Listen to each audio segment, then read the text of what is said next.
We good? Good evening. I'd like to call to order the July 21st, 2021 regular school committee meeting at 6:01 p.m. At this time, I'd entertain a motion to enter into executive session to discuss strategies with respect to collective bargaining with employee groups and/or personnel matters. The school committee will reconvene in open session following the executive session at 6:30 p.m. Do I have a motion? Make that motion. Do I have a second? Second.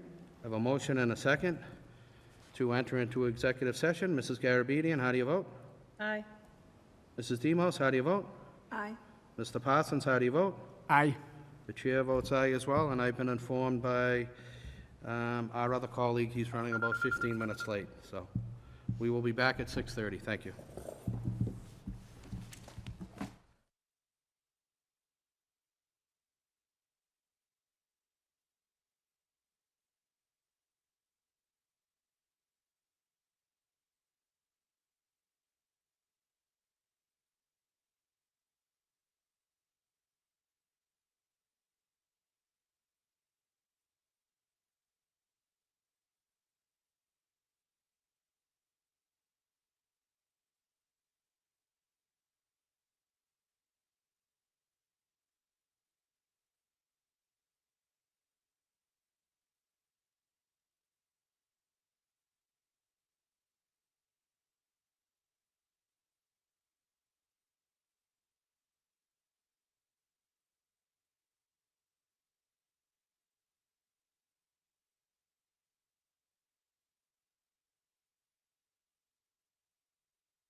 Good evening. I'd like to reconvene the regular school committee meeting at 6:34 p.m. I'd like to note it's wonderful to see so many people in attendance this evening. The July 21st, 2021 regular school committee meeting will be televised and recorded and may be viewed live on Comcast Channel 22 and Verizon Channel 34 or at YouTube/TewksburyTV.com. Under the open meeting law, the public is permitted to make an audio or video recording of an open session at a public meeting. At this time, I would like to ask if anyone is recording tonight's meeting to please identify himself or herself. Seeing no one, I would like to ask Mrs. Garabedian, our clerk, to lead us in the Pledge of Allegiance. I pledge allegiance to the flag of the United States of America and to the republic for which it stands, one nation, under God, indivisible, with liberty and justice for all. Thank you, Mrs. Garabedian. Our first agenda item of the evening is a recognition of Nurse Elaine Walsh. I'd like to turn it over to Superintendent Malone, please. Thank you, Mr. Chairman. You know, typically, as we look at some of these recognition evenings, it's typically for staff who are working directly with us or some partners we had in the community or some other elements like that. And we've got a terrific person this evening, Elaine Walsh, who has not only been honored for being our lead nurse and retiring recently, but then during the height of this pandemic, I gave Elaine a call and asked her if she would like to discuss the opportunity to continue to work with the district after retirement in relation to this pandemic, and specifically for a grant we engaged in around pool testing, which the grant was not easy to write. I know I wrote it, but the implementation of it was even tougher because it required a unique individual who could coordinate with an outside vendor, a large healthcare operation, and coordinate with 7 different schools, 8 different locations, to coordinate pool testing and to get the message out about pool testing and conduct it. And to do that without impacting the educational environment, which is almost impossible. But Elaine was willing to take this on, took charge of it, took full charge of it, worked closely with Kelly Constantino, who is our new head nurse, who was recommended to us by Elaine Walsh and trained by Elaine Walsh. So they put together a great team of all the nurses in the district and really provided one of those layered elements in the district in a whole series of elements in this district that we tried to do to manage this pandemic. But Elaine's work was flawless, and what she provided was a safe opportunity for our students, for our staff, to be tested, to get those results, and for many people to feel safer about coming to work or coming to school.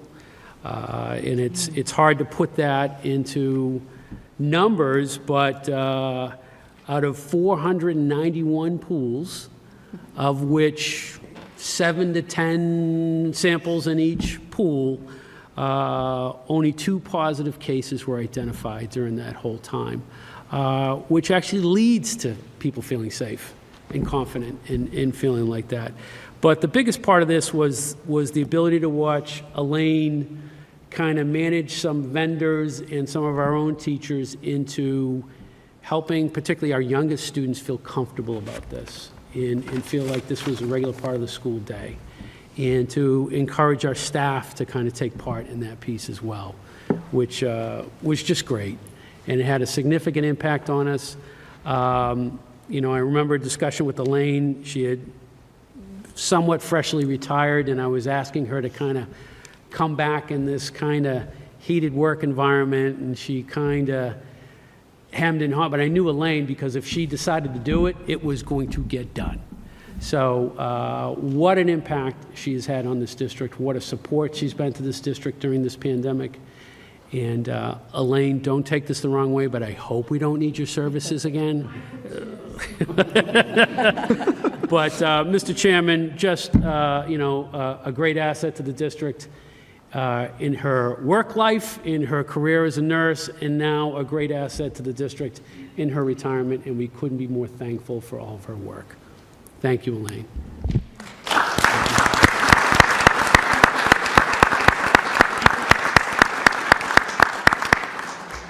I couldn't agree more, Mr. Malone. Ms. Walsh, if you would like to come up here, do you have family with you? We have a recognition that our clerk is going to read to you this evening.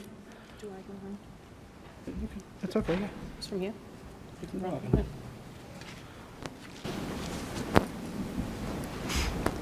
Jason, where's the best vantage point for Ms. Walsh to stand?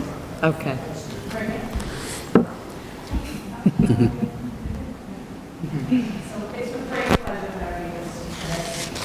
Resolution of recognition, whereas Elaine Walsh is a dedicated, compassionate medical professional who served as a school nurse and the lead nurse for Pittsburgh Public Schools from September 1993 to June 2019. Due to COVID-19, Elaine returned to the TPS, coming out of retirement to serve the district during the global pandemic. And whereas Elaine successfully headed the pool testing pilot program within the district during the 2020-2021 school year. She continues to prioritize the health and safety of our students, families, and community through adherence to COVID-19 protocols and communicating with staff and families about the protocols and pool testing. And whereas we offer our gratitude and appreciation for her efforts to assist the district during those difficult times, Elaine Walsh exemplifies the qualities inherent in a compassionate and motivated nurse, whereas Elaine has brought great pride, recognition, and honor to Pittsburgh Public Schools and to the town system. Therefore, be it resolved that Pittsburgh School Committee applauds, honors, and recognizes the many efforts of Elaine Walsh. On behalf of the Pittsburgh School Committee, thank you so much.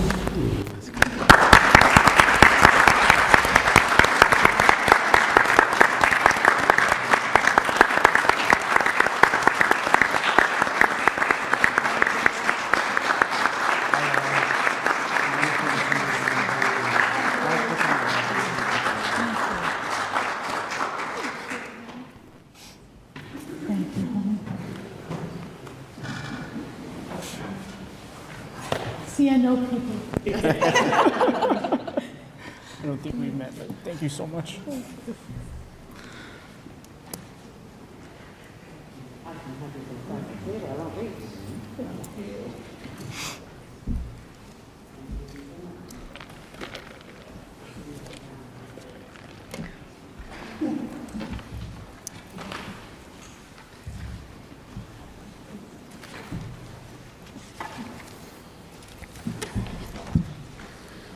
Thanks again, Mrs. Walsh, especially for coming back after retirement.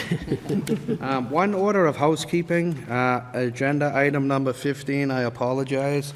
The committee will be taking no action with regards to the harassment policy this evening. We traditionally had run a policy review team. I believe Mr. Parsons is going to have an update as to why we're moving to a policy subcommittee this evening. We're going to make those such appointments later on, but we will be taking no action on the harassment policy this evening. So I just wanted to be clear for the public and for the people viewing at home. With that, we have no student representative report, and I'm very happy and proud to introduce Officer Eric Hanley from the Tewksbury Police Department. I think he's going to provide us, I think Mrs. Regan's going to segue you in, but with a wonderful presentation about possibly getting a comfort dog to work within our school. So, Mrs. Regan, would you like to? Yes, thank you, Mr. Chairman and members of the committee. You see our School Resource Officer, Mr. Eric Hanley. We are very thrilled to have him here tonight to present this new resource that many schools across the nation and SROs are implementing to bring comfort to school students during the school day. You'll hear the term interchanged, therapy dog or comfort dog, and they are one and the same. I also would be remiss if I didn't thank Chief Ryan Columbus of the Tewksbury Police Department. He reached out to us near the end of the school year to inform us, very excited, that the Tewksbury Police Department would be acquiring this therapy dog. Through our ongoing partnership and the Chief's constant commitment and support towards the mental health needs of our students in our school community, he asked, would we be interested in having the therapy dog be with the SRO throughout the school day, and again, act as a resource or a tool, if you will. And the quote that Mr. Sullivan, I think, used, another tool in the tool belt of our SRO to really bring that comfort to our students, and I'd say staff. We knew that there were questions and that we needed our SRO, Mr. Hanley, to meet with various stakeholders, our teachers, our parents, our community members, to really talk through the details of bringing a therapy dog to our schools. So the presentation you're about to see is the presentation Eric has done now for us, for I think our teachers, and we'll be working with our townwide PACs. We're hoping to get your blessing to move forward with this initiative at our schools. So without further ado, School Resource Officer Eric Hanley. Thank the school committee, Superintendent Malone, Superintendent for having me here. I just want to give you a brief presentation about what my team and the chief came up when we did research on the dog in schools. Sometime at the beginning of this year, the chief approached the actual whole police department, wanted to see if we wanted to get a team together to actually research a comfort dog, and at the time he didn't know if he wanted to utilize it within the department for our officers in crisis, or out in the public with patrolmen going to crisis calls, or actually in the schools. So the team's four of us. Lieutenant Alicia Columbus is the head of the team, then you have Community Service Officer Jenny Welch, myself, and Patrolman Officer Josh Barbera. And when we presented what we came up with the research with the chief, he thought it would be best utilized in a school environment. He thinks you get the best bang for your buck for a comfort dog in a school environment with the youth. So with that, like Assistant Superintendent Reed said, I went to various PACs, PTA, and all that. And they all loved it. I wanted to have the school committee part of the process so they could actually hear, how passionate we are as a team about trying to get comfortable out of the school system. You just go over real quick, as of all you guys know, police dogs have been in policing for 100 years. You think of the attack dog in German Shepherd. A comfort dog could be, it's a 180. It's completely different. Over the last 10 to 20 years, I'm guessing, and you're going to start seeing, you've seen comfort dogs being utilized in this position more often than not. A couple statistics that I think are pertinent to this conversation. There's a ton of statistics. I pulled a couple that I thought people should know about. Now this first page of statistics is all pre-COVID.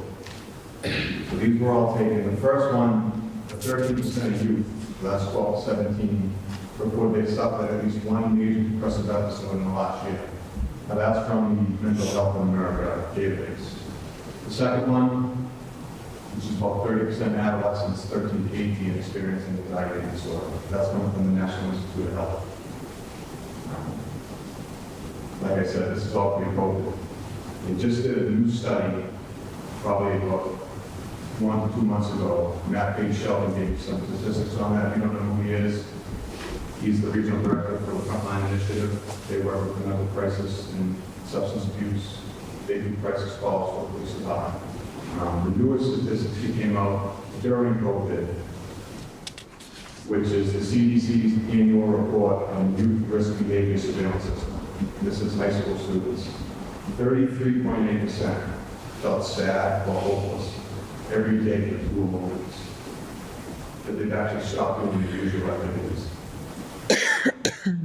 17.5 had serious thoughts of attempting suicide. This is halfway through COVID. 14.8 made it suicide. And 7.3 actually attempted. In the research recent survey conducted with junior high, and they're calling junior high 6th, 7th, and 8th, I know 7th and 8th in this town.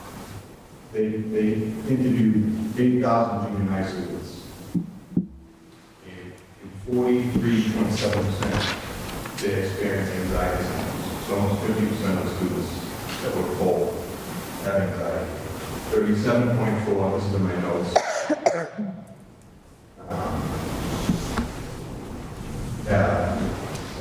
So 43.7 was depressive, 37.4 was anxiety, and 31% have anxiety and depression. And that is the new statistics that came out halfway through COVID.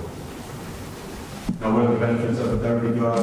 They may have, which through research, this is what it is. They improve physical well-being of students, humans, adults, children, no matter what it is.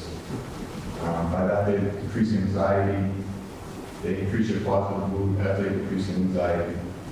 And they help with children who feel isolated, socially isolated. They make children who feel socially isolated like they're part of a group.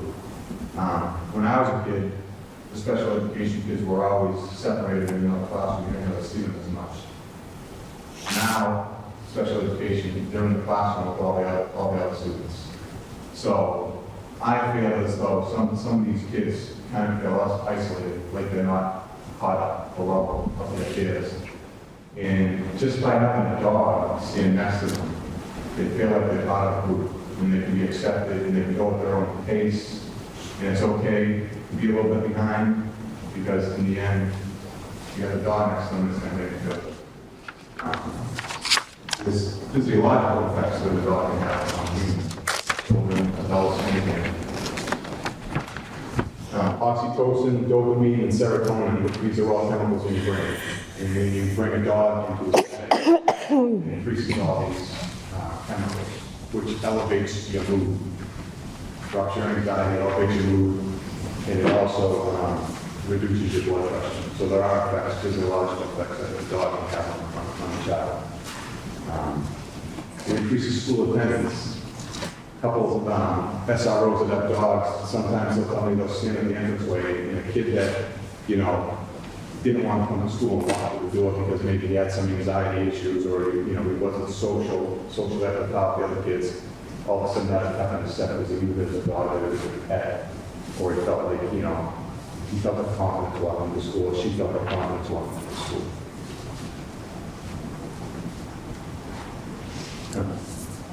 I know that the big hot topic in school now is social and emotional learning and everything like that.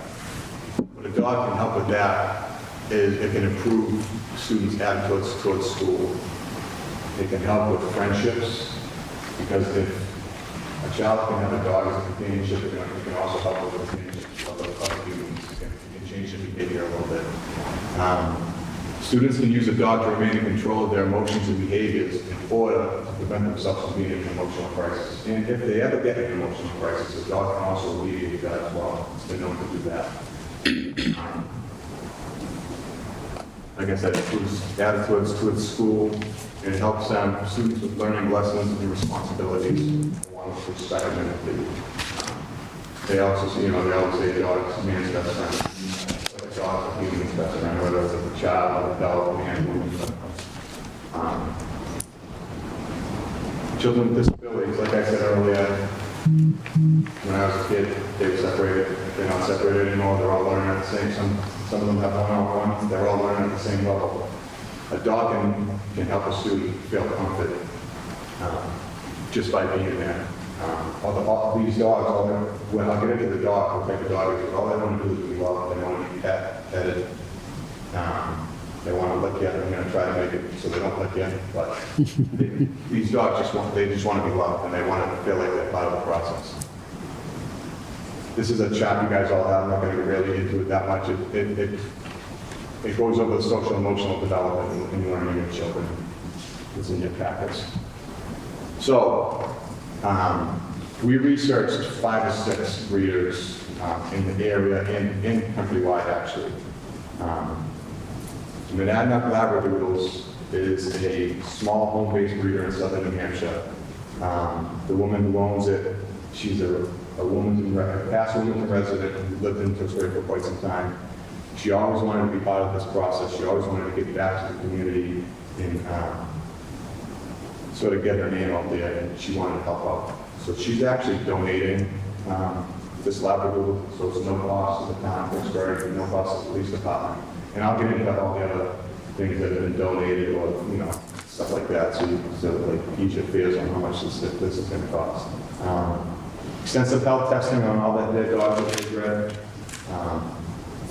And the dogs are all socialized in a family setting because they're at a small home. And there's a lot of kids there, so they have a lot of family interaction and playtime to stimulate them. So why a Labradoodle? So the Monadnock Labradoodle is an Australian Labradoodle, so it's a lab and a poodle. It's very intelligent. So a lab, as you know, is a very intelligent dog. And a poodle is super intelligent as well, and their temperament. So the temperament of those two dogs makes her a perfectly smart and well-temperamented dog. And they're love of people, and they're social, energetic, and empathetic. So let's go back real quick. So one of the things that I discussed with Assistant Superintendent Regan is some people were worried about, like, how does a dog know how to act around certain people or in certain areas or under certain situations? So just like you've seen in a canine dog, like a German Shepherd, a canine German Shepherd has a collar. And when the collar's off, they're a family dog in their house. It's not because it's a play dog. If they have a collar and they have to respond to something, the collar goes on. Now that dog knows it's like a switch. It knows it's a working dog. Same thing for a therapy dog. When the dog would live with me at my house, it'd be a family dog, but there's a vest. It says therapy dog on a comfort dog. Once that vest goes on, they're training. Once that vest goes on, they flip a switch. Now they're a loving dog, and they want to be loved by whoever. So that's the whole flick of the switch that I talk about. Is a dog can differentiate when they're working and when they can be like a family dog. Some questions we came up with. The brainstorm with my team. I also brainstormed with Assistant Superintendent Regan. So what if my child's afraid of dogs? Well, the dog that we picked is known to be a calm and gentle dog with a good temperament, and it wants to be a people pleaser, and it's extremely empathetic. So the school community members will not be required to interact with dogs. So if you have students or teachers or administrators that maybe just don't like dogs, or they're scared of dogs from past incidents, or they just don't want the dog around, that's something that can be worked out with each principal in each school and any administrator, so they don't have to be in contact with that dog at all. I'm not going to push a dog on a student or teacher that doesn't want to see a dog. Allergies. I know, speaking with other SRO canine handlers, that they have straight labs. All straight golden retrievers who shed a lot. This dog doesn't shed. They say that there's not a 100% hypoallergenic dog out there, but this is the closest you'll get to a hypoallergenic dog. It doesn't shed. Minimal amount of dander. Doesn't drool, so you're not getting any of those aspects that you're going to get an allergic reaction from. It's considered an allergy-friendly dog. Will the dog have their vaccines? Yes. We haven't picked, the dog's not going in, so we haven't picked the vet we're going to use. It's obviously going to be a local vet, but it's always going to be up to date. It's always going to have medical clearance, and it's going to be up to date on all its immunizations before we enter school. And so that my child might be bit by the dog. The dog's going to be trained, so it's another thing. Auntie Dog in Tewksbury, right by Theodore's Pizzeria. They donated extensive training for this dog for the life of the dog. So when we get the dog, it's going to go for a whole month with a trainer. It's going to live with that trainer for a whole month, and it's going to be trained as a therapy and not the dog. Once it's trained for that whole month, they're going to introduce it to the handler, which is me, hopefully. And I'll be with that dog for 2 to 4 weeks, training it. far as you know. It's going to be around 50 pounds of basketballs. It's going to be around megaphones. It's going to be around kids yelling. I don't know if anyone's ever like saw Auntie Dog on social media, but she'll bring the dogs to like Home Depot where there's tons of people around, and they'll just have to sit in an aisle and just watch chaos without responding to it. So she trains these dogs for the environment they're going to work in. And like I said, that's 100% donated.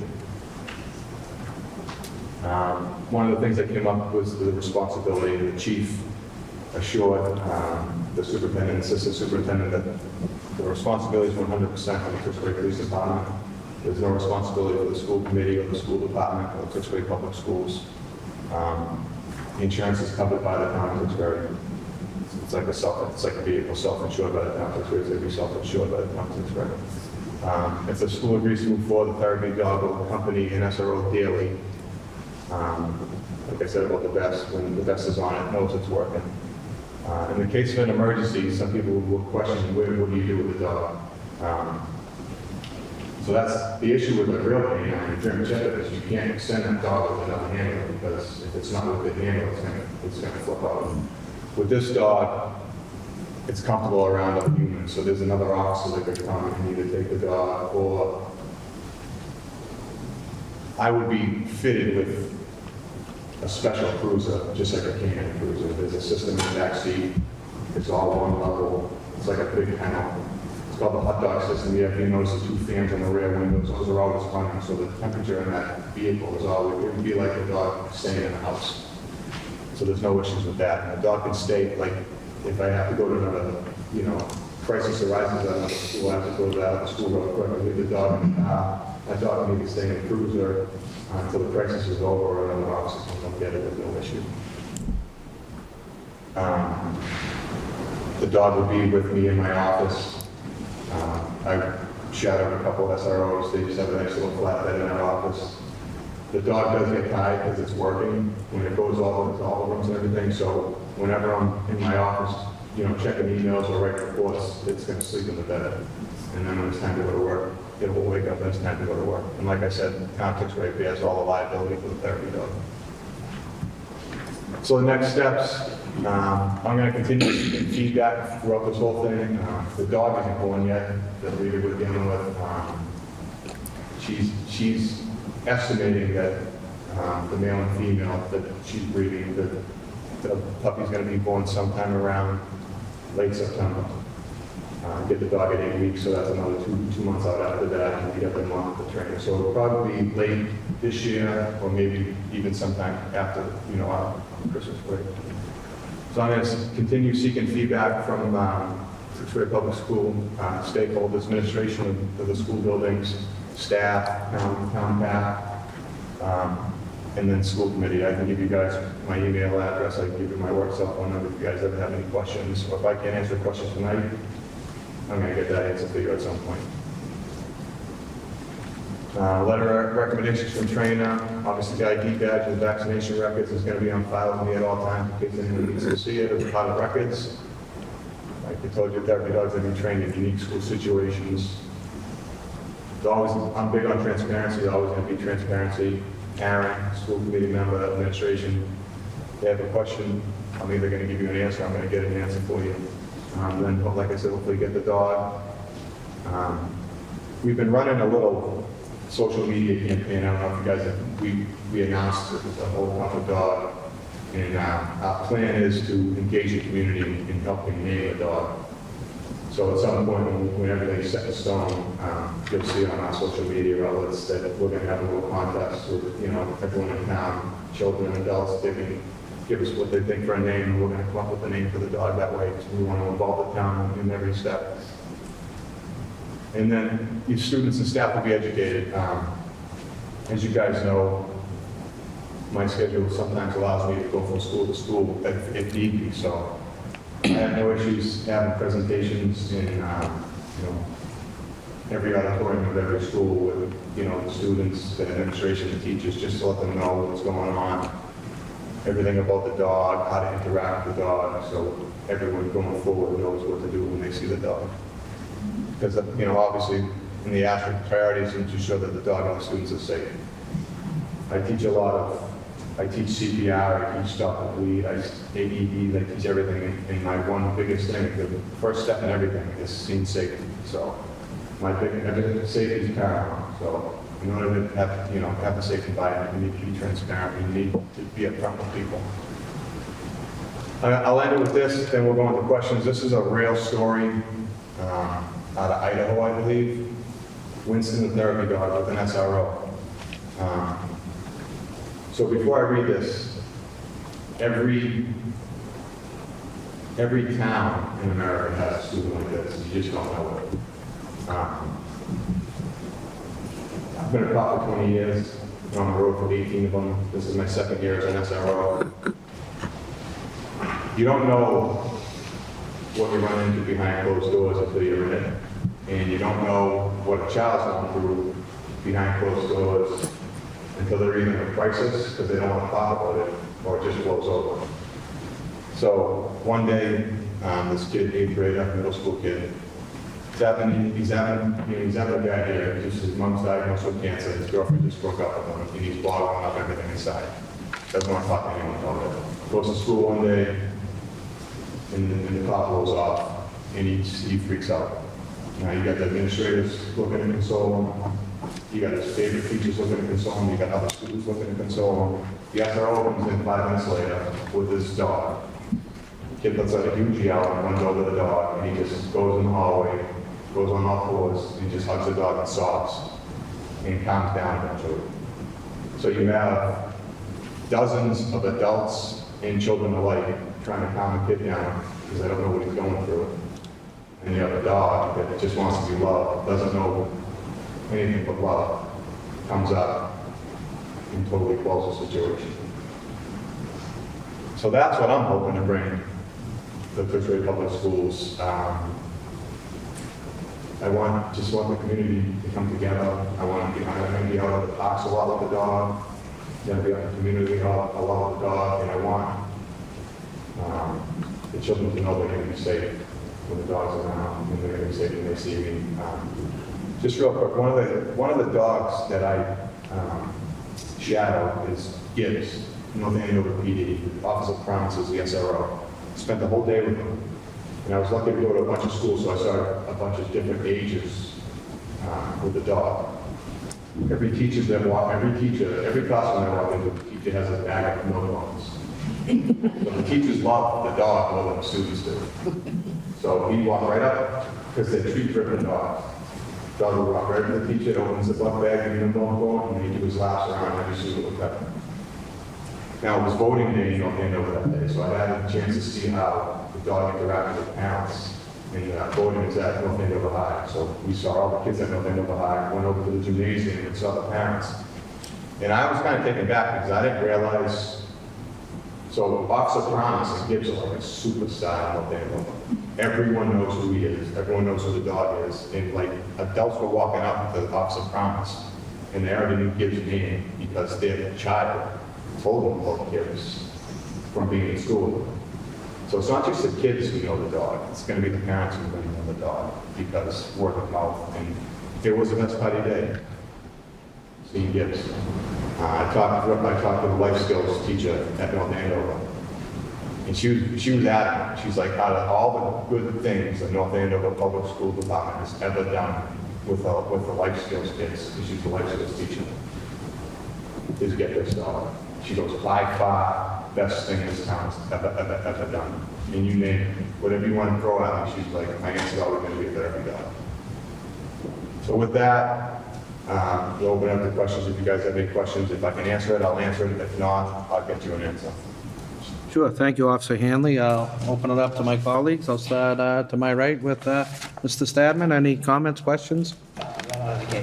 Well, thank you for the presentation. You kind of answered the question I was going to ask at the end there. Maybe too early in the program, how do you envision your day going through different schools? When you shadowed North Andover, you saw this in a row doing his rounds and things like that. Do you see that similar in Tewksbury? Or is it like a ping pong bingo kind of thing of I'm going to do this on Monday, and then next Monday I'm going to go to this school, or? Yeah, so the funny thing about the North Andover was because of budget constraints and demand being so low, they had 2 SROs, but one of them went straight back to patrol. And the officer premise during the week was an SRO, but if his shift fell on the weekend, he was a patrolman. So he kind of rotated on schools. I'm going to be in one school. That's going to be where my main office is. But we've already brainstormed. We're going to meet with all the administration of each school and come up with some kind of schedule on when the dog is going to be at what school and what times, and everything like that, so the children will know, the teachers will know, the administrators will know the school. Oh, it sounds like a great program. Like I said, I know after a tough day, I'm always the first to, come home to the dog, and, it takes a lot of the stress away. So sounds like a good program. Thank you. I just wanted to mention too, if through you, Mr. Chairman, that we'll also identify high stress times at schools when particular, whether it's groups of students or particular testing times, the students may really benefit. And we did practice that once or twice here at the high school during finals, and the students really, really appreciated having a therapy dog in the school. So we'll try to reflect that. We already know, and I think some of the teachers had already commented to SRO Hanley that, we all want the dog in the school. So, there'll be some competition. Yeah. Mrs. Garabedian? No, Officer Hanley, thank you so much. I think this is a great program. I'm excited for it. I was hoping we were going to see the dog today. But no, I'm really excited about it. Thank you so much. My only concern is that there can never be too much communication home to families. I think your presentation covers it really well. So I think most families, if they were to kind of digest all of this, I think you cover it all. But the more communication, the better. Thank you. Thank you. Mr. Parsons? Just thank you for putting together the presentation. Looking forward to this. I got my own golden doodle during the pandemic, and I don't know if I could do it without the dog. That must help you with your anxiety after, coming home from a meeting or whatever. Or never leaving my house to do meetings. So I'm all for this. This is great. Mr. Demons? I just have a few questions. First of all, thank you for the in-depth presentation, because a lot of the questions I had jotted down were answered through the presentation itself, so I appreciate that. But I can speak firsthand that growing up, I was in and out of the hospital with asthma and allergies, and I'm highly sensitive to dogs. And that made me anxious of them, afraid that they were going to make me sick. 4 years ago, we adopted, against my better judgment, a dog, and I can't imagine never having him, right? So now I have seen firsthand that there are such things as hyperallergenic dogs that I was very skeptical that there could really be such a thing. And I see a big difference in my daughters. I see a big difference in myself with just going through this pandemic and having that sense of just that calmness, right? It kind of just that loving, happy, he doesn't know any different, so he's kind of in your face wanting to be loved.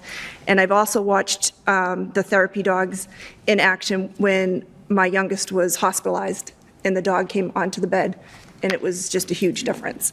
And so it kind of tugs at my heartstrings, to be quite honest, on a personal level, and I can speak firsthand that it does really benefit, but I'm a planner. I love the end goal, but I really need to physically see what are the steps to get there.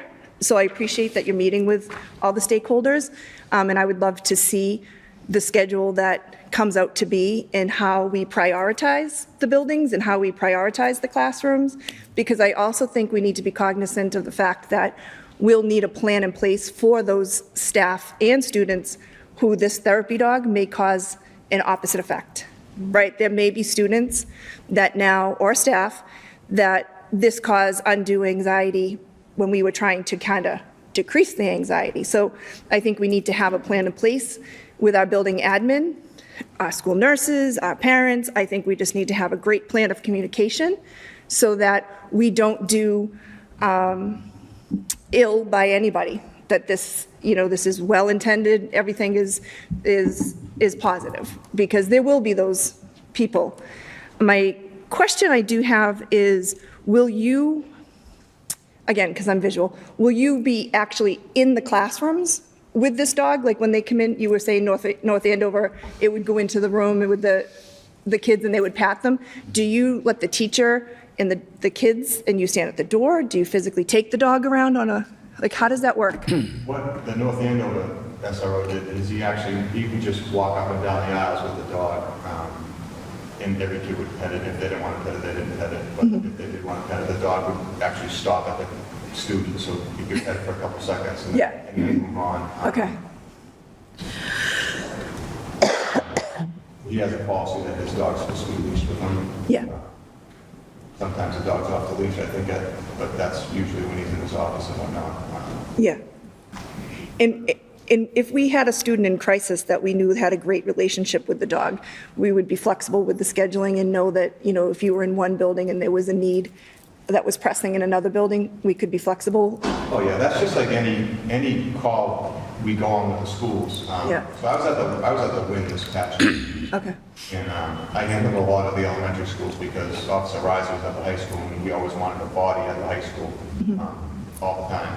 So I would, if there's something going on at the training, I just jump in the cruiser and go right to the training. So I have the ability to go to any school that, you know, that drop up a dime in my cruiser. That's awesome. And I am, my last question, because everything else was asked or answered. Will there be time for the dog to interact during the unstructured times as well, like during recess or lunch or time when it comes to be like more of a larger group, or do you tend to keep them in more of a structured environment?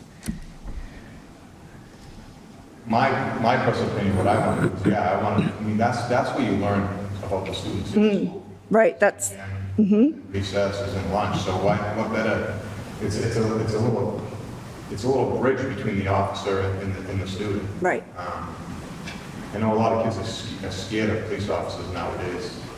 I didn't see one kid scared of Officer Thomas in North Andover because he got that bridge with the dog. They all love the police officer. right. They don't just love the dog, they love that the police officer has the dog too. So I feel like this is really going to bridge the gap between the public and the perception of the police. Right, we're building positive relationships, and no, I couldn't agree more. I'm glad to hear it, because I was kind of hoping the answer was yes to that. Yeah, so that's my plan is to be in more of those situations. I plan on doing the whole classroom stuff, but I want to be in those large groups. So Yeah, okay, a lot of people can, a lot of kids can actually see the dog and can spend some time with it. excellent. Well, thank you again for the presentation. Great, and thank you, Officer Hanley. I know we've had several conversations. It's my second time. I certainly appreciate all the outreach to the community, all the different stakeholders. That's wonderful. I've said this to you multiple times. I don't think we can have enough positive interaction with our public safety officials and our young children as early as can be. I think this is a wonderful tool. I think it's a wonderful resource, and I think that a lot of people are going to benefit. But to Mrs. Demos's point, I think we just need to make sure that we're not creating anxiety for any other group, and the way that I've seen you operate so far with the people that you've reached out, I'm fully confident that we'll be able to work through and get all that stuff accomplished, and hopefully we'll have a dog here very soon. So thanks again for your for reaching out and for bringing this to the school. So Thank you. Thank you.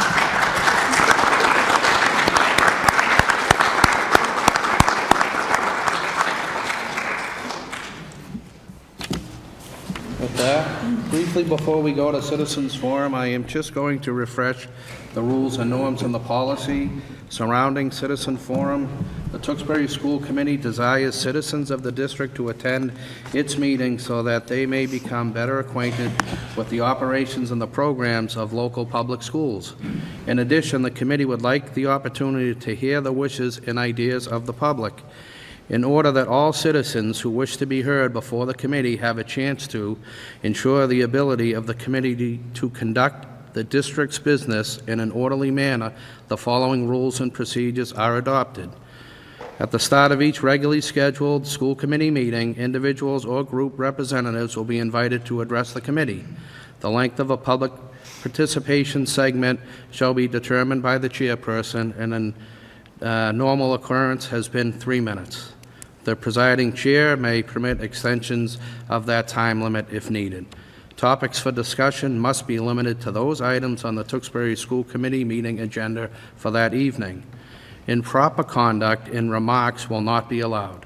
Defamatory or abusive remarks are always out of order. If a speaker persists in improper conduct or remarks, the chair may terminate the individual's privilege of address. All remarks will be addressed to the chair of the meeting. Speakers may offer such objective criticisms of the school operations and programs as concerns them, but in public session, the committee will not hear personal complaints of school personnel nor against any member of the school committee. Under most circumstances, administrative channels are the proper means for disposing of legitimate complaints involving staff members. Written comments longer than 3 minutes may be presented to the committee before or after the meeting for the committee's members' review and consideration at the appropriate time. With that, is there anyone that wishes to speak at Citizens Forum regarding any agenda items this evening? Can you please state your name and address for the record, please? I would just like to bring to the school committee's attention that there is a parent waiting outside who needs the superintendent's permission to enter the school building. According to a letter dated 7/14/2021, this parent is unable to enter a school building without the prior knowledge and express consent of the superintendent. I respectfully ask that the superintendent allow this parent inside the school building in order to participate in this open meeting where the public is invited to participate. Thank you.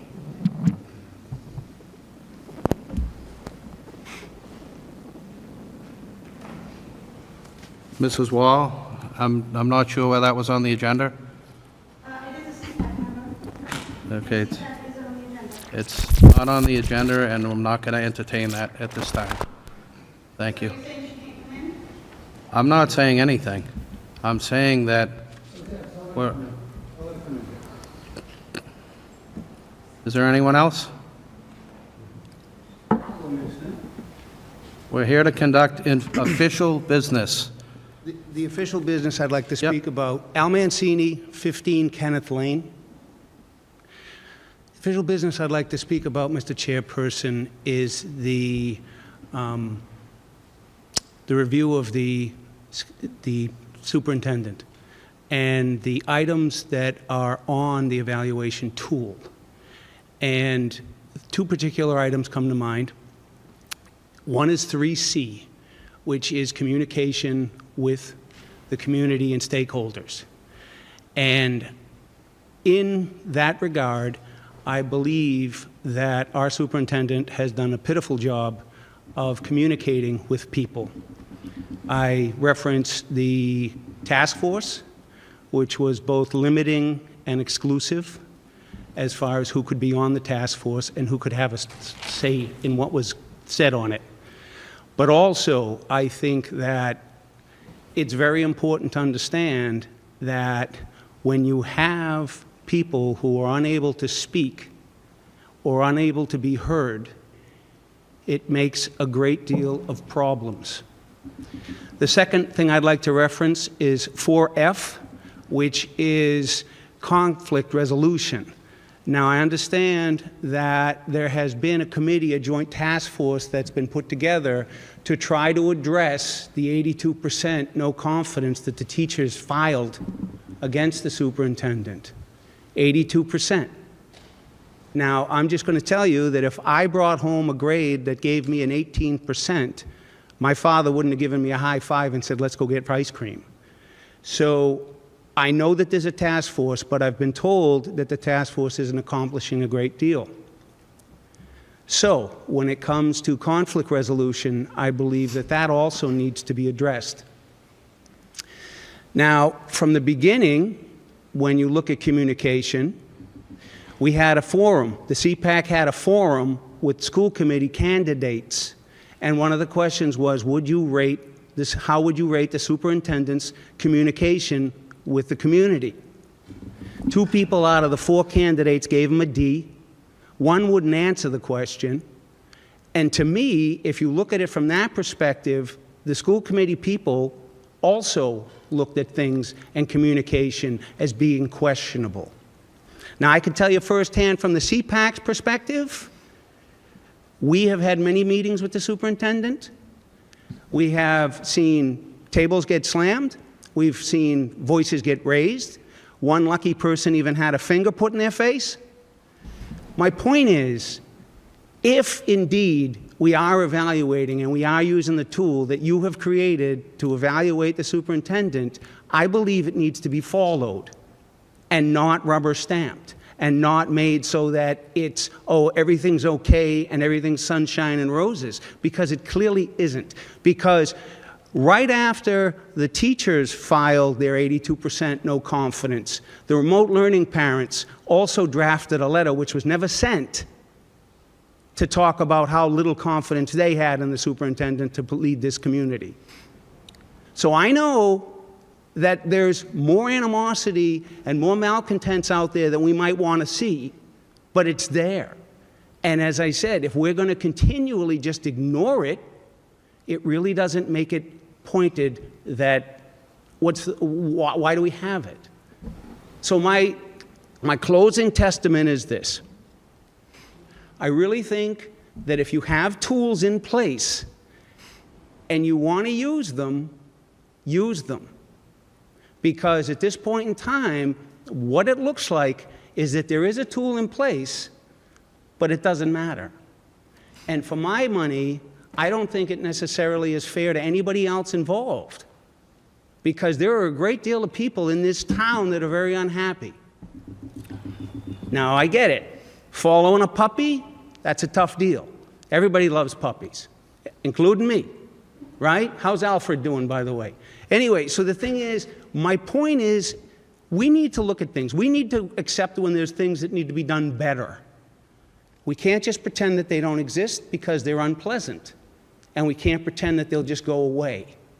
And as I said, as far as I know, there's been no progress in that 82% no confidence. No progress. And that's a problem, because when the school year comes on, there's enough problems as it is. We're coming out of something unprecedented. Unprecedented what we're coming out of. You need to have faith in your leadership. And 82% say that they don't. That's kind of important to me. Thank you. Thank you for your input. Anyone else?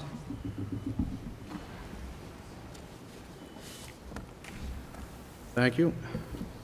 I'd like to turn it over to our clerk, Mrs. Garabedian, for our approval of minutes. The minutes? June 9th. Yep, I'm pulling it up, sorry. It's okay. A little behind here.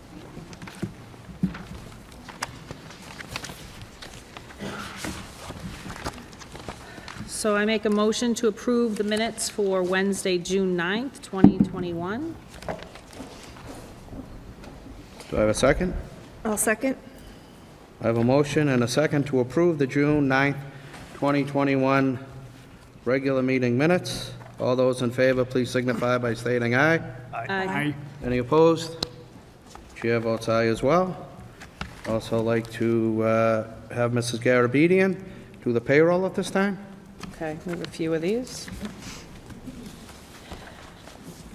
So I move the school department payroll for the period ending 6/10/2021 to be approved and certified in the amounts and categories as shown for a total amount of $1,452,971.83.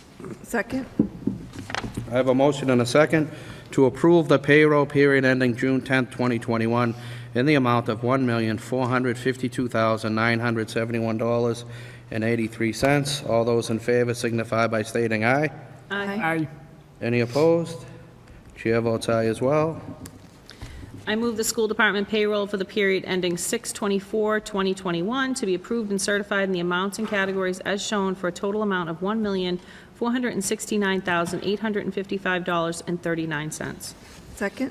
I have a motion and a second to approve the payroll period ending June 24th in the amount of $1,469,855.39. All those in favor, please signify by stating aye. Aye. Aye. Any opposed? Chair votes aye as well. I move the school department payroll for the period ending 6/17/2021 to be approved and certified in the amounts and categories as shown for a total amount of $597,620.30. Second? I have a motion and a second to approve the payroll period ending June 17th. It's a lump sum payroll in the amount of $597,620.30. All those in favor signify by saying aye. Aye. Any opposed? Chair votes aye as well. I move the school department payroll for the period ending 7/7/2021, fiscal year 21 final, to be approved and certified in the amounts and categories as shown for a total amount of $271,298.67. Second? I have a motion and a second to approve the payroll period ending July 7th, 2021, in the amount of $271,298.67. All those in favor signify by saying aye. Aye. Any opposed? Chair votes aye as well. I move the school department payroll for the period ending 7/8/2021, which is fiscal year 22 start, to be approved and certified in the amounts and categories as shown for a total amount of $1,010,354.53. Second? I have a motion and a second to approve the payroll period ending July 8th, 2021, in the amount of $1,010,354.53. All those in favor signify by saying aye. Aye. Any opposed? Chair votes aye as well. Thank you, Mrs. Garabedian. Going to turn it over to Superintendent for his report this evening. Thank you, Mr. Chairman. A few exciting things going on this summer. Just an update from the Doing School with the 21st Century Grant. They were recognized by a DESE visit yesterday by Ms. Resnick, as they have partnered with a local company, Strongwater Farm, that as we hear some stories about the comfort dog coming into the district, they work with horses in town and allow our students to kind of be exposed and get comfortable with the horses and use it as a therapeutic element. Hats off to Ms. Garish, Dr. Basteri, Ms. Kathy Carlton for all their work on those pieces, and that should be in the DESE newsletter this upcoming week. So we're very thankful of that. And also Ms. Resnick said she would be sharing that with other local communities that have the 21st Century Grant to see if they can partner with Strongwater Farm as well. Alphabest is up and running. They are running out of the rec center. They were originally running out of the Wynn Middle School. They have been some modifications to the rec center, and they have full licensure in the rec center. And they're getting upwards of 120 students at different times to support families during the summer. So they're off and running and doing well. Overall, with our summer programming, Ms. Regan will report a little bit on some of those specific activities, but just as a reminder, we are following the latest DESE guidance in regards to that. I put a letter out to parents, specifically on some of that safety guidance being not required, but certainly encouraged. We will continue to monitor that during this summer programming to make sure our students are safe. We'll also continue to monitor any developments going on with this pandemic statewide, countrywide. In addition, DESE has stated that they will be coming out with some new fall guidance in regards to schools for the fall.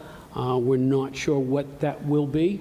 We do feel we're having success right now in the summer programming, so that bodes well.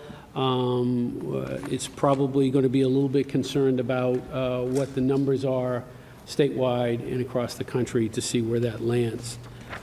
This past week, Ms. Reagan and myself were able to attend the Massachusetts Superintendents Association Summer Institute.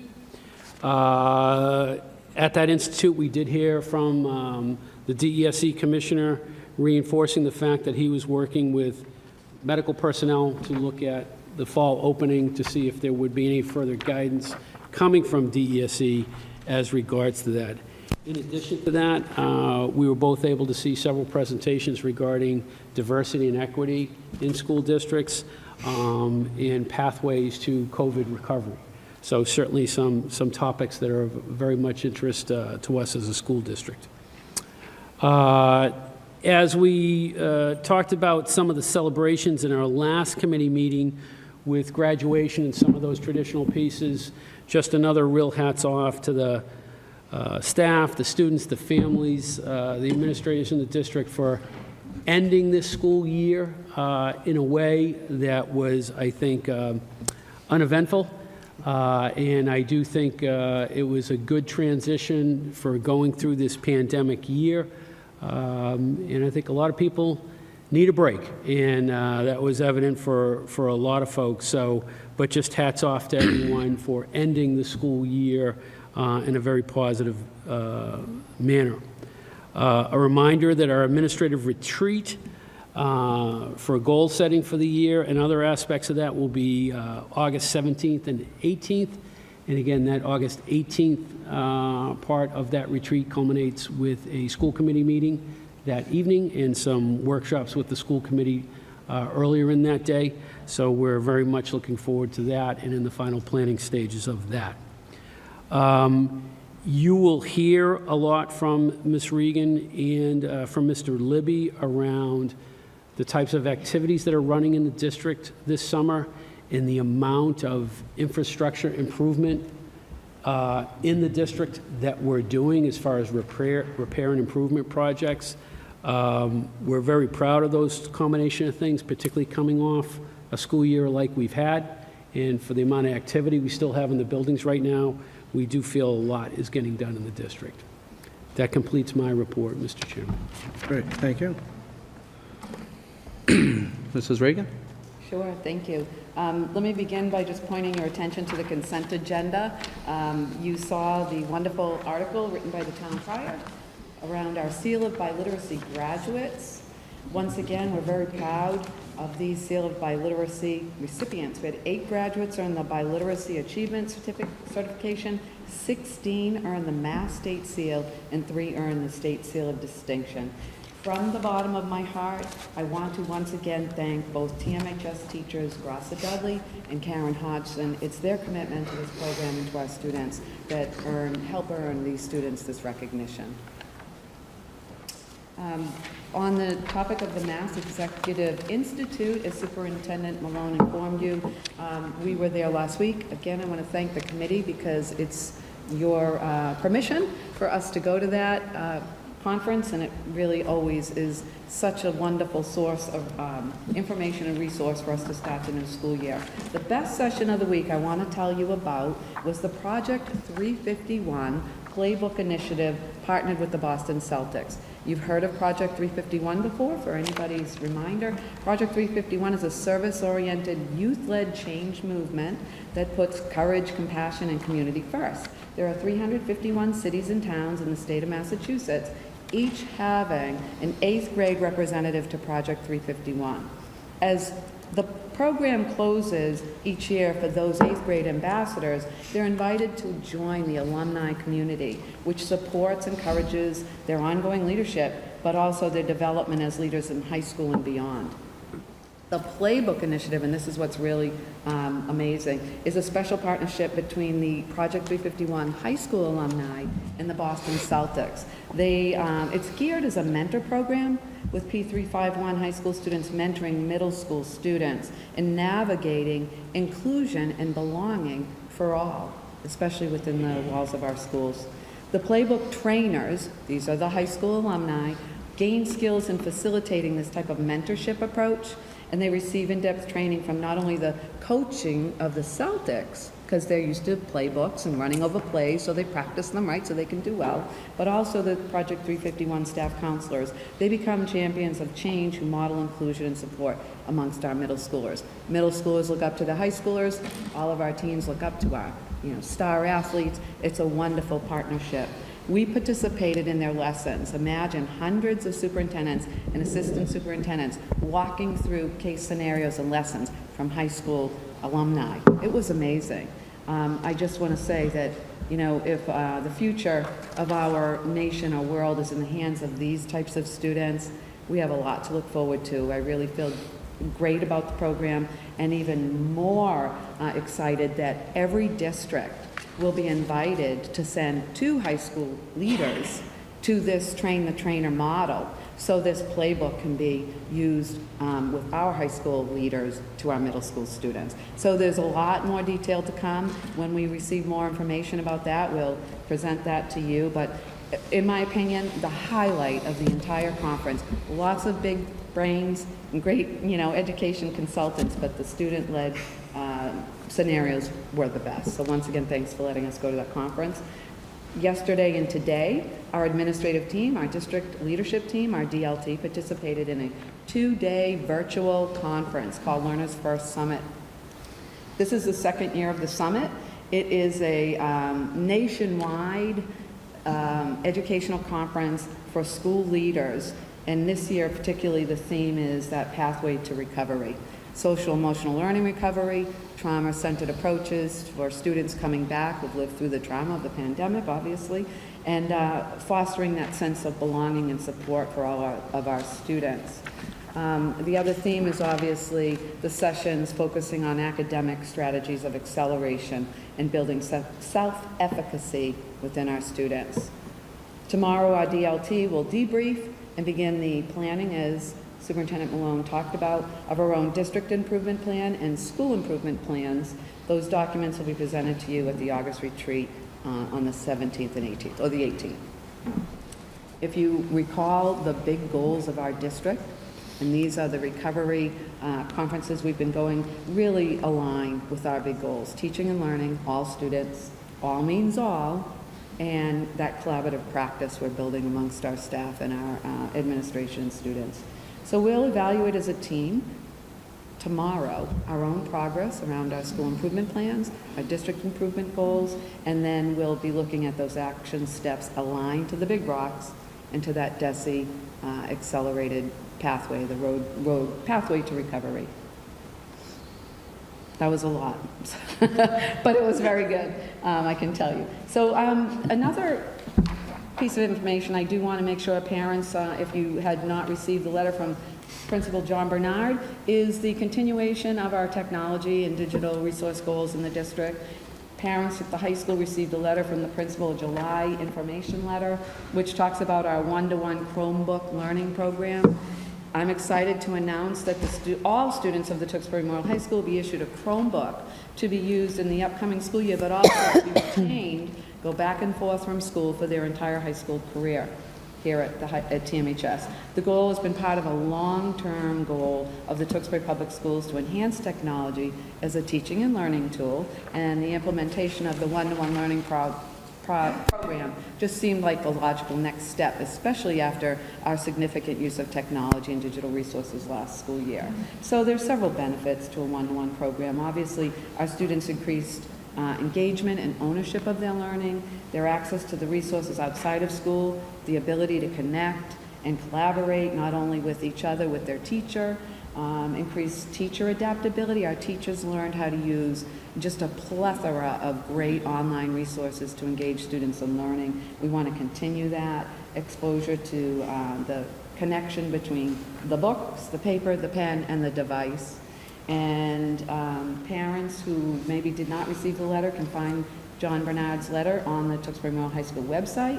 There'll be an orientation virtually for all high school parents on August 12th at 1 o'clock, and that web conference will be posted to the TMHS website if any parent or student is unable to attend the virtual meeting. Students received a schedule to be picking up their device and can direct all questions to Principal Bernard after the orientation. And that concludes my update. Thank you. Great. That was a lot. Any of my colleagues have any questions? No questions. Great. I have a Nick? question. Sure, Nick. What kind of data will you and the team be looking at in determining goals for next year? In the SIPs well, we call it the VIP and the SIP, we'll look at the progress towards, so you've seen the district strategy in theory and action, and then the goals around those big rocks that we had listed for the year. The number one goal was obviously returning safely to school for the last school year. But that didn't mean we, threw the proverbial baby out with the bathwater. We still had learning goals and equity and diversity goals. So we'll be looking, where are we in that progress? Did we make significant enough progress that we are looking to replace that with another action? Are we continuing there? We definitely know that this year will be, let's hope, as normal as possible, but we have recovery. We have academic recovery, so we're going to look at the data we have ending the school year on student progress. Where do we pick up with that? That would be one. What types of tools did we use last year, and what is for example, our counselors created an SEL guidebook for teachers to use. Where are our teachers in engaging with that guidebook? Do we need to keep that on the front burner as a goal? Things like that. So there'll be academic data. We do use a tool, it's an analytic tool called Otis, where we can pull all data into one dashboard, attendance, maybe behavioral, academic, standardized tests, and so on and so forth. We can look at profiles that way at the school to determine where do we need to pick up. Okay. Where we left off. And will that data be available to committee members before the 17th and 18th? Well, I don't know about that. Generally, this is a working month for our administrative team, where tomorrow will collaborate. Where were we with this action step? Did we feel we made enough progress? Do we leave it on? So as they build that data, it will be in the presentation when they share with you on the 18th. Okay. I will be honest, it's a lot of work, and as committee members that have been at one of these retreats before know, those documents are coming hot off the press when they're presented to you. There's a lot of work, and it's really a draft of the development of our improvement plan, because then, as you know, school councils weigh in. This is why we call it the big rocks, and if you've heard the analogy, you can't fill a jar with sand and then pebbles and try to fit those big goals in there. So we look at those big goals, and then we set some action steps, and then the councils look at some very, specific details at the school level. So you'll be inundated with information, I can promise you that. And certainly the admin team will be welcome to give you further detail and data as to how they walked into that development of the plan. Excellent. Thank you, Mrs. Regan. Welcome. Thank you, Mr. Parsons. Anyone else? I'm good, thank you. Mrs. Regan, just for the community, the one-to-one device, that has been an ongoing project for a while. I just want to make sure people aren't jumping to conclusions that this is a result of COVID, and that I don't want people inferring that we may be going back to remote. Is that a fair statement? That's a very fair statement, and I know the high school is a one-to-one Chromebook for every child to work and have in their possession back and forth from school. It's important to note that we will have a one-to-one, a device for every student at every other school. We're just not ready to proceed with that. The student takes it home and brings it back every day quite yet. We're starting that at the high school. It does not have anything to do with remote learning. It really is the next step with all of the learning our teachers and staff had in digital resources. It would be wrong of us to not move forward with continuing that. Right. Great, thank you. And I'd like to turn it over to Mr. Libby, our business manager. Thank you, Mr. Chair. A couple of brief updates for the committee. First one on our COVID grants that the town was awarded for on behalf of the school department. 3 of those funding sources, the state COVID prevention, the state COVID prevention earmark, and federal COVID relief had end dates of June 30th, 2021. The amount is just under $895,000. All those grants were completed by the school department before the deadline had been reached in June. Funds were spent on additional staffing, some student service providers, PPE, cleaning supplies, HVAC, building improvements, and maintenance, including some tented areas to be used as outdoor learning spaces this past spring. Those three funding sources were sort of designed to be reopening the schools related to COVID. Three remaining funding sources, ESSER 1, ESSER 2, and ESSER 3.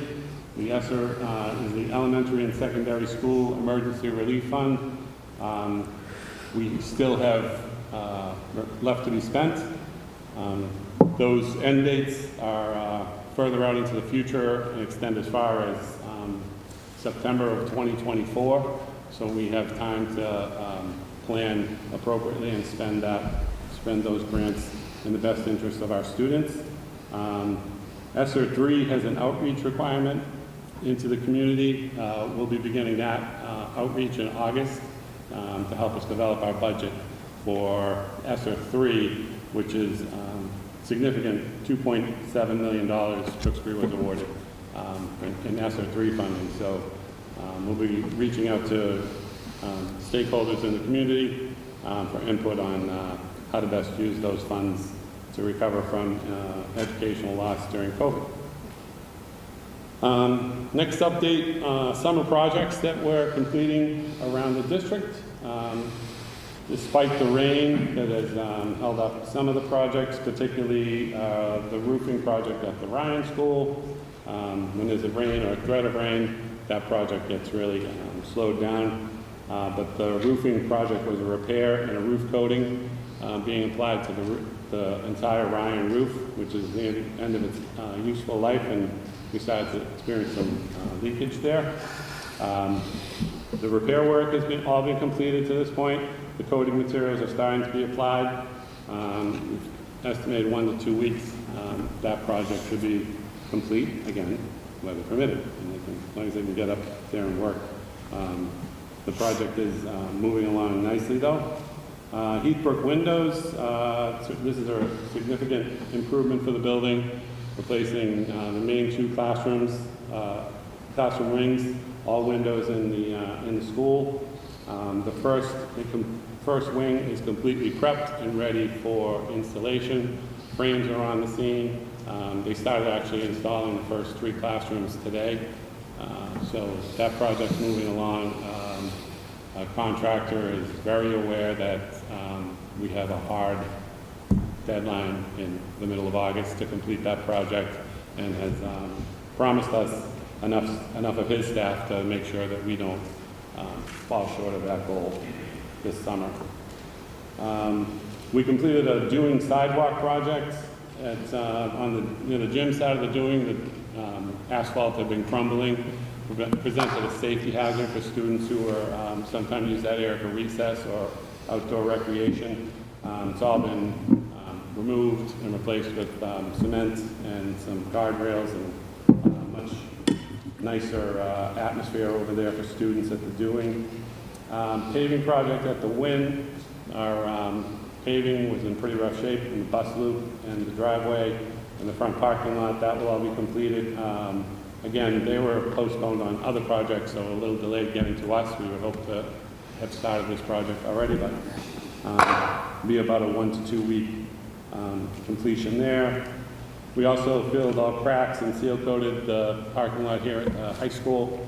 You probably noticed when you came in, that project was completed and will lead to a longer life for our high school parking lot. Heathbrook, we're completing the vestibule project. The steel is being fabricated now. We should have the vestibule done for school opening. They may still be behind on the cabinetry inside the office that's attached to that vestibule, but we will be able to operate school with just the vestibule open. And the many projects, programs that we're running at Doing School, we were able to install air conditioners in additional classrooms there to facilitate a nice environment for students while they're there during those summer programs. And in fact, we almost have the complete school air conditioned at this point. Almost every classroom that they're doing is air conditioned because we have so many programs there. We wanted to make sure they had a lot of air conditioned spaces. And we're going to finish that school completely during the month of August with air conditioning in each classroom. And that is all the projects we have going on. I have to give a thanks to John Marchand and his maintenance guys. They really never take any time off. The summertime is not a slow time for them at all. And given all the programs we're running, to work around those and get all this accomplished is quite a feat for those guys. So hats off to them, and that concludes my report. Great. Thank you, Mr. Libby. Any questions? No, I'd just like to say it's impressive, given the fact that you have all the classrooms to put back together from COVID. So thank you. Thank you, Mr. Marchand. Dave, if I could just ask, the ACs that you're putting in the building, are they staying in permanently, like throughout the school year? Excuse me? The ACs that you're speaking of at the doing, will they be kept in those windows throughout the school year? Yeah. They're not something that's the portables, they're in the windows permanently? No, we have to really fabricate an opening that's an appropriate size for the window. Nope, that- So it stays. Yep, once it's in. that's the exact And we answer I did wanted to hear. And last year, we did an electrical project that brought appropriate power to each of the classrooms, so. Yep, good. it So the became- teachers can access it when they come back if it's warm still. Yeah. Right. It is the electrical that is the major The- cost and challenge The in that. The fabricating of the window and the actual purchase of the device Right. is the smallest amount of the actual piece. It's the overall electrical upgrade that's required pretty much in any of our buildings when we're looking at installing ACs, unfortunately. Yeah, yeah. And my only other question is that, I see firsthand all the work that goes in daily with the custodial staff. And, I'm impressed when I'm driving through the town and I see all the maintenance vans and all the work happening. I'd really like to take a day or two before school opens and walk the buildings. I'd like to see the insides. I'd like to see what has come to be over the summer and the progress that has been made. I'd like to see each individual building. I'd like to see the outside and the inside. I'd like to see the playgrounds. I'd like to see the drop-off area. I'd like to see the signage for the drop-offs and the pickups at the different buildings. I understand that it's a bigger undertaking, so to say one day I think is a lot on that, so I make myself available however many days that would be. But it really is important to me that I can get my eyes on each one of the schools inside and out. Thanks. Dave, obviously, I would just like to share that anyone on the committee would be welcome to. I'm sure Dave would be more than happy, so anyone else that would like to go and see that stuff is certainly welcome. That'd be great. So, thank you, Mrs. Demos, and thank you, Mr. Libby. Moving on to the consent agenda. Any of my colleagues have any questions regarding tonight's consent agenda? No, I didn't. Seeing none, what's the pleasure of the board? Make a motion to accept tonight's consent agenda. I have a motion and a second to accept tonight's consent agenda as presented. All those in favor, please signify by stating aye. Aye. Any opposed? Chair votes aye as well. The consent agenda is approved. Committee reports. We're going to start with Mrs. Demos and the Elementary School Building Committee. Thank you, Mr. Chair. Elementary School Building Committee continues to meet regularly. The work is continuing nicely. It's very exciting at this point to actually see a product evolving in front of your eyes. The committee will be given a tour of the site tomorrow prior to our meeting. So as I just asked to walk the buildings, you know that it's near and dear to my heart, right? So I'm very excited for tomorrow to see the tour, and excited to see if I get to wear one of the construction hats, being part of the committee. But I'm just excited because I'm excited to see, having worked 19 years in those buildings that, you know, when I would be on the interviewing committee, people would come up and say, call on the phone and say, I have an interview, but the building I look at looks like it should have a red X. And I'm like, oh, no, we're in there, come in. Exciting for the staff that work there and the students that are going to be able to access all the new technology and just having that safe learning environment to thrive in. I'm excited for the students and the families and the teachers and everyone that steps foot into that building every day. And I know we have great custodial staff that will upkeep that building and really, you know, get all our bang for the buck out of it. So I know I'm going on, but the elementary school building committee is in a good place right now, and it's an exciting part of our community right now, and I'll keep you updated as the developments go. Great, thank you, Mrs. Demos. And just a suggestion, they like long pants and closed-toed shoes. I got that Boots message. if Yeah, they said they preferable, didn't like my shoes the last Right, so, closed-toed, I was Get that told. twice. Twice. Yes. okay. And moving on to the Tewksbury CPAC, Mr. Parsons? I have, excuse me, I have the update. My name is Maureen Castiglione. I'm the recording secretary for the CPAC. The update was not able to be sent to Mr. Parsons or Ms. Garabedian in a timely manner, so it was just sent to me, and I was asked to give the update. We have a school safety subcommittee meeting. We're going to meet virtually next Wednesday at 7 p.m. for anyone who's interested. There's a public Facebook business page, Tewksbury SEPAC, where you can like that page and you'll get updates on what's going on and what the CPAC is doing. And we also have a support group, which is the Friends of the Tewksbury CPAC, if you find it on Facebook.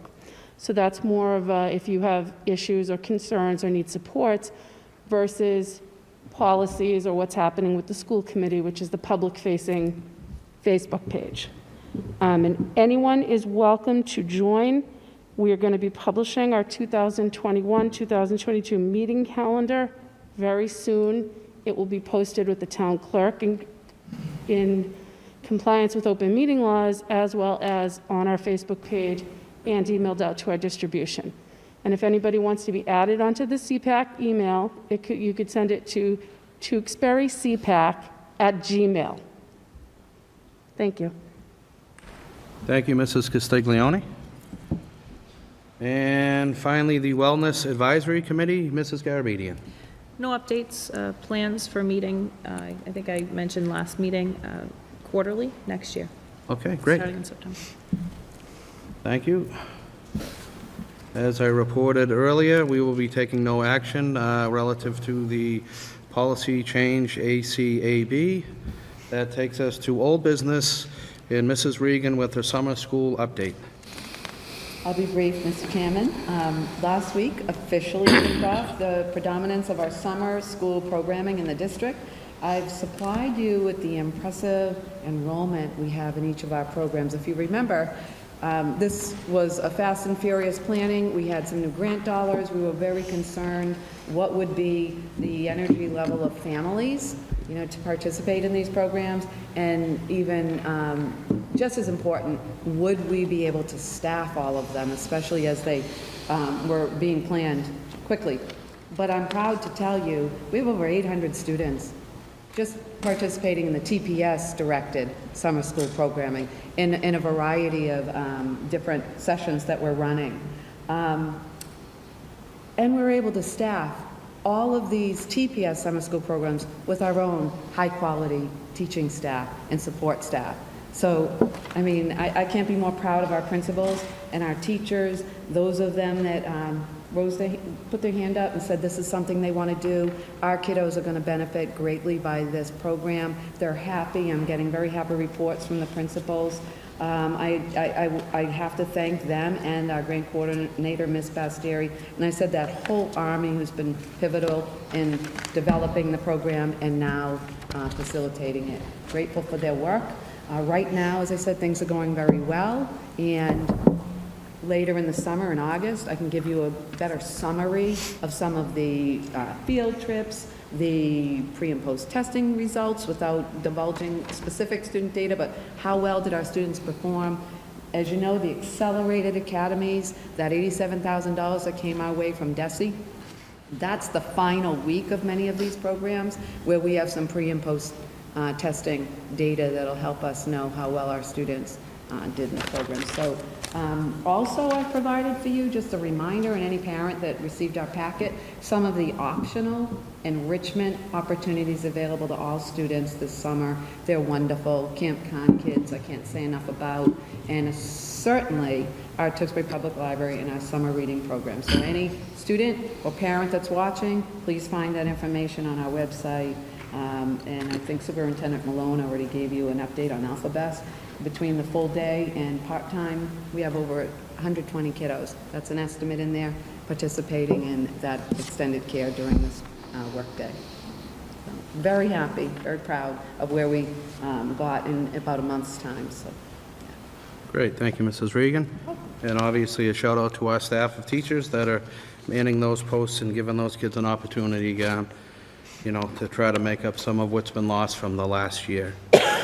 Any other questions from my colleagues? Okay, moving on to the 2021 Superintendent Evaluation. To Chris Malone, from the Tewksbury School Committee Chair Keith Sullivan, dated July 21st, 2021. The summary evaluation for the superintendent is the responsibility of the chairman of the Tewksbury School Committee.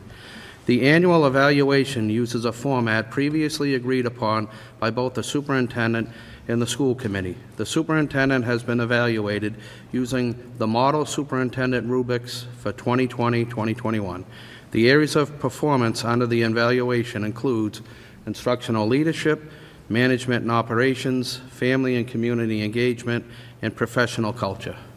Mr. Malone, the school committee members, with the exception of our newest members, has been customary for new members just joining the committee in accordance with the guidance of the Massachusetts Association of School Committees, have evaluated you on 20 different indicators within the 4 standards.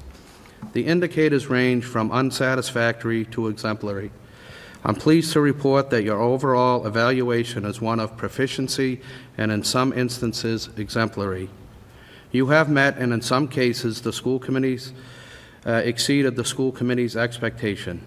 Each of my colleagues will have an opportunity to comment if they wish on their individual evaluation after the summation is presented. This evaluation will provide you with the opportunity to look back at your accomplishments and look forward as you prioritize our district goals for the next year. In the area of instructional leadership, Mr. Malone has been evaluated in the proficiency range. Mr. Malone continues to exhibit strong leadership by setting high standards and expectations for both students and staff. He works well with the district leadership team and did an excellent job this year navigating the constantly changing guidelines and mandates. He successfully developed 3 models of learning while also successfully negotiating 3 memorandums of agreement with our teachers union. Additionally, Mr. Malone was proactive in providing necessary technology and operational systems that allowed for the prioritization of synchronous and in-person learning for all staff and students. In the area of management and operations, Mr. Malone has been evaluated in the proficiency/exemplary range. Mr. Malone remains fully vested in the elementary school building project as he realizes the many benefits the new environment will provide for our youngest learners. He continues that important work as we advance during the construction phase.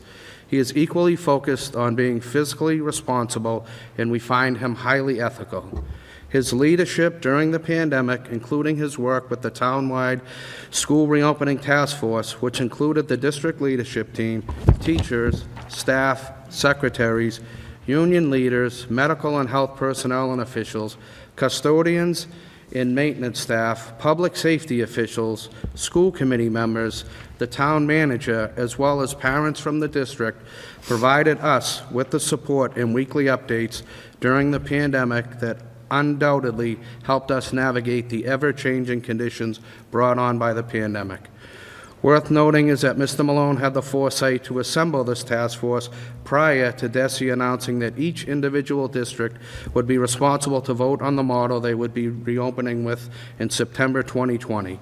This work helped lay the framework, providing a safe environment for both students and staff. Mr. Malone also successfully bargained working conditions with our teachers' unions for all three models that we know helped prevent the spread of COVID in our schools. He also successfully worked with local and state officials while following the ever-changing guidelines and mandates that helped create a safe and welcoming learning environment for not only teachers and staff, but students and families as well. In the area of family and community engagement, Mr. Malone has been evaluated in the proficiency range. Mr. Malone made himself available through many means during this past year, via telephone, email, Zoom, and Google Meets, as well as in-person meetings. We note that Mr. Malone always gets back to people in the community. We note that Mr. Malone has been very responsive during Zoom meetings, engaging the community and answering the many questions family had, not only prior to the reopening of school, but during the school year as well. His constant communication during the ever-changing pandemic, as well as his survey and input from the community as a whole, were also acknowledged as positive, effective communication. He clearly communicates with the school committee, communicates with the school committee, and we look forward to his continued commitment towards improving in this area, as there is always room for improving communication. In the area of professional culture, Mr. Malone has been evaluated in the proficiency range. He continues to promote a professional culture that supports the needs of students, appropriates resources for teachers and administration as well as other staff. As we move forward towards the next year, Mr. Malone acknowledged the important work ahead of us as we work to assess the academic and social regression that the pandemic has had on students and the work that can be done to help revive student learning, achievement, and outcomes for all students. In summary, we find Superintendent Malone professional, hardworking, and consistent in his dealings with the school committee, school staff, students, family, and community members. We recognize his sincere commitment to the district and appreciate the hard work he has put in this past year. Although it was difficult at times, and some may disagree, we were very fortunate to have you at the helm. We look forward to seeing how we can support you as we continue to work towards the completion of the new elementary school and the very important upcoming school year. Thanks for all that you do and your support of the Tewksbury Public School System. With that, I open up the floor to my colleagues if anyone has any additional comments. Mr. Parsons? I do. So just to clarify, while it is tradition that new members do not provide individual reports, that is not clearly expressed in any kind of policy or procedure of the school committee. That said, we are a collective team, and our decision is that rating. In the spirit of an evaluation, though, the purpose of it is really for feedback, which I'm finding absent from the collective summary. So just my own personal feedback. I would just encourage Mr. Malone and ourselves as a committee to work together in 5 areas. One, to prioritize the collection of views of all stakeholders in the Tewksbury community, including but not limited to all school committee members, administrative staff, support staff, principals, vice principals, teachers, students, and parents, and other supporting personnel into account when establishing goals for the 2021-2022 school year. Leverage these school councils each school is required to establish as a way to make accessible and encourage parent and staff feedback throughout the year. I'd encourage more proactive communication that goes beyond just informing chairs of committees and all members. Make measurable and public actions in service of restoring confidence with Tewksbury educators. Review and inform the school committee of any policies that are out of date and need revision, as well as informing the committee of the need for a policy that has not yet been adopted. And then I had some current concerns around the process in which this evaluation was done.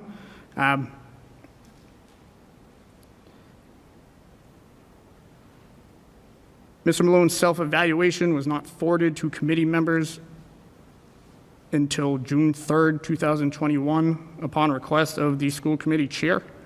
And it was not presented prior to July 21st, 2021 during open meeting as stated in his contract. If we have a clear procedure that is under contract for an evaluation, and we have policies as a committee for evaluating a superintendent, we need to follow them. That's all I got. Thank you, Mr. Parsons. Anyone else? Mrs. Demas? Mrs. Garabedian? So given that I had had limited time on the committee, we were on the committee approximately 10 weeks of Mr. Malone's annual review. So I did choose to abstain from the formal written evaluation. This was a consideration that was also discussed with our Massachusetts Association of School Committee training. But I did want to share some of my own personal thoughts.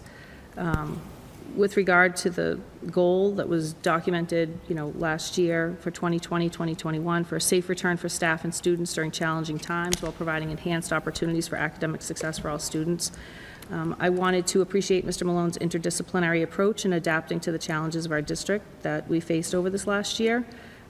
Collaborative style of leadership, willingness to engage with stakeholders and respond to feedback and ideas. Pivoting in response to changes in mandates and guidelines was commendable. And Mr. Malone was effective in prioritizing safety while supporting students, staff, and families. I would also like to address Mr. Malone's willingness to engage with families, community members, and staff. He's demonstrated his willingness to respond to public requests and criticism for more transparency and improved communication. I asked Mr. Malone to continue to prioritize his commitment to constructively resolving conflict. I'm hopeful that his efforts this year to proactively communicate and establish platforms for shared approaches will continue and be productive. The inception of the labor management meetings has created for the district leadership and educational staff to share updates and ideas and has been a significant improvement towards meeting this goal.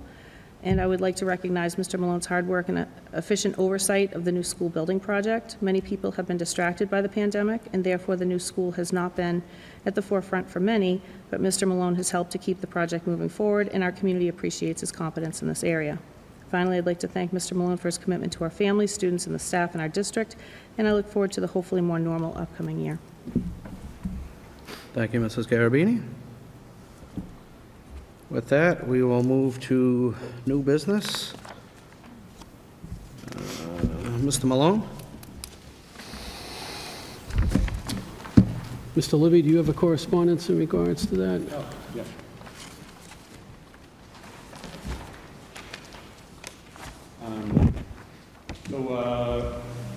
As is typical procedure, we are requesting that the committee vote to adjust the base salary for our 31 non-union employees.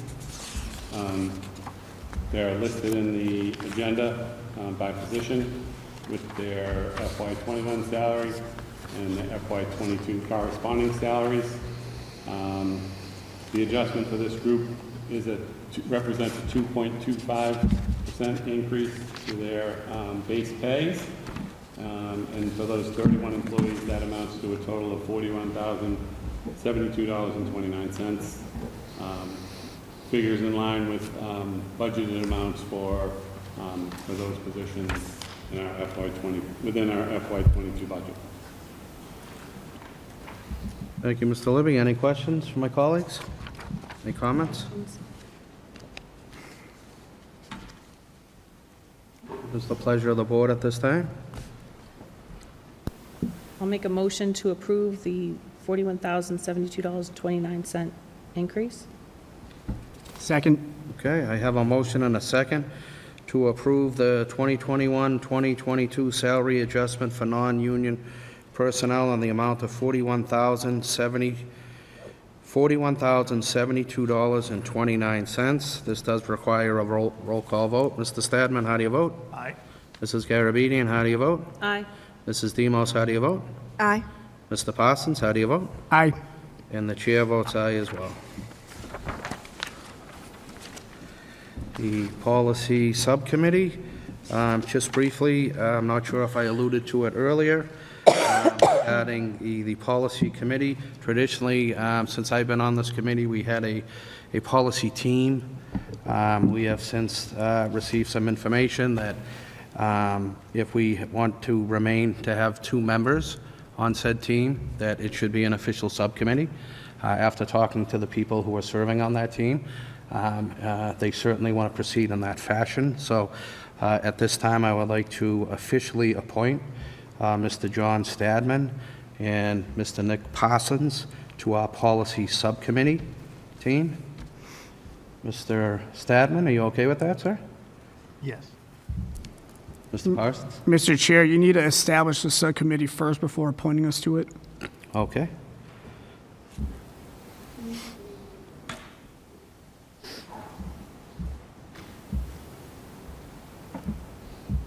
I'll make the motion to establish the policy subcommittee. Great. Second? I have a motion and a second to establish a policy subcommittee. All those in favor signify by saying aye. Aye. Any opposed? Chair votes aye as well. Thank you, Mr. Parsons. The subcommittee is officially accepted. And Mr. Stadman, you're okay serving in that capacity, sir? Yes. Thank you. And Mr. Parsons? Yes. Great. And while we're here too, could you appoint a committee chairperson so that we can approve it as a committee? Okay. I'd like to open that up for discussion. Would someone like to chair that committee?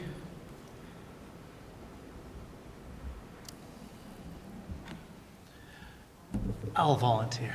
Okay. I'd like to appoint, well, I'd like to make a motion to approve Mr. Stadman as the chair of the policy subcommittee. I'll second. I have a motion and a second. Do I have any discussion? Do we have any further nominations? No nominations. Okay. What are the responsibilities and roles of the subcommittee chairperson? That can certainly be worked out when we get the subcommittee together. But obviously, generally, we want a policy subcommittee that's going to do its due diligence. We have a MASC, that is a governing body. A lot of the policies come from there, but more importantly, we want to make sure that we have policies that are reflective of the practices going on in our school district every day. So we can certainly get in alignment within the next week or two and come up with those duties and responsibilities. Thank you, Mr. Chair. You're welcome. All right, so I have a motion and a second to appoint Mr. Stadman as the chair of the policy subcommittee. All those in favor signify by saying aye. Aye. Any opposed? Chair votes aye as well. Thank you, Mr. Stadman and Mr. Parsons, for your work on that committee. Moving on to the appointment of the MASC voting delegate to the annual business meeting. I'd like to open it up to the floor to see if there's anyone that might be interested to go down to the joint conference. I've gone several years. It's a good opportunity to learn new and improved ideas, things that are going on in other districts. So with that, if anyone would like to maybe volunteer to go down there and represent us. I would volunteer, Mr. Chairman. I think, I noticed too, it might be partially hybrid this year as well, so I find it very interesting. Okay. If anybody else is interested, I don't know. Is there anyone else that would like to attend? Because I think we could even have multiple attendees. And I think what we're looking for this evening is an appointment as the voting delegate. So I would be interested in going, but I'm fine with deferring to Ms. Garabedian to be the voting delegate. Okay, I share the same thoughts. okay. Well, why don't we do this? I'd like to make a motion to approve Mrs. Garabedian as our MASC voting delegate for the conference held November 3rd through the 6th. Do I have a second? Second. I have a motion and a second to approve Mrs. Garabedian to be our MASC voting delegate to the annual business meeting at the MASC-MASS Joint Conference, November 3rd through 6th, 2021. All those in favor signify by saying aye. Aye. Any opposed? The chair votes aye as well. Congratulations. And as I said for other members, additional people can attend as well. So, Mrs. Demos, I think might be a cutoff date in September. And for you and Mrs. Garabedian, you can get that information through Mrs. Johnson if you are going to go down and stay there they can book a room for you as well, so Thank you. thank you for volunteering for doing that.